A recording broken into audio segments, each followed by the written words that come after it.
Guys, gamot daw to yung seeds ng avocado sa mga pain, body pain. Kaya try ko. Lagyan ko pa to ng olive oil at saka yung cloves pala, hindi cloves. Napanood ko rin to sa TikTok at saka sa may Facebook. So try natin. Yan o.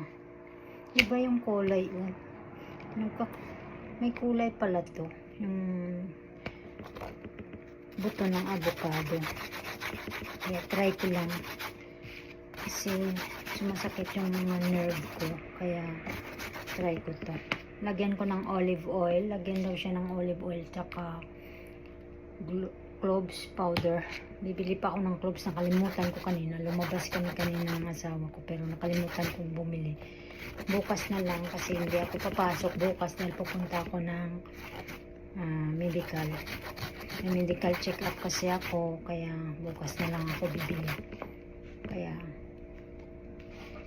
kinudkod ko na siya muna ng pino. Ito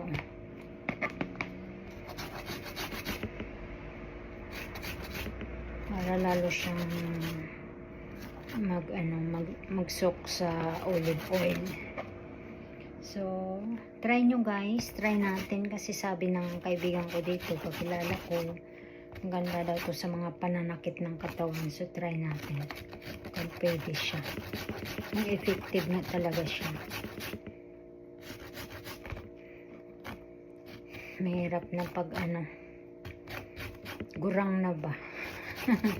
Dami ng pananakit sa katawan, sa kakatrabaho. Hindi tayo magtrabaho, wala man tayong pera ba. So tiis sakit. Kahit may sakit, kahit masakit ang katawan, kailangan kumayod yung trabaho, di ba? So salamat sa inyong panonood. Ang haba na ng video natin. Sana ay supportahan nyo rin po ang simpleng vlog namin dito. Wala nga lang time sa pag-vlog, kaya kung kailan lang maisipan gumawa ng content. Busy kasi sa trabaho, nakakapagod, kulang time mag-vlogging. Pag may oras lang at saka pag may mood. Kaya kick out na ako ni Lolo Mitz dahil kung kailan lang makagawa ng content. So salamat sa inyong panonood.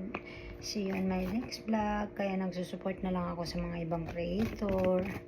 Pag may time nanonood ng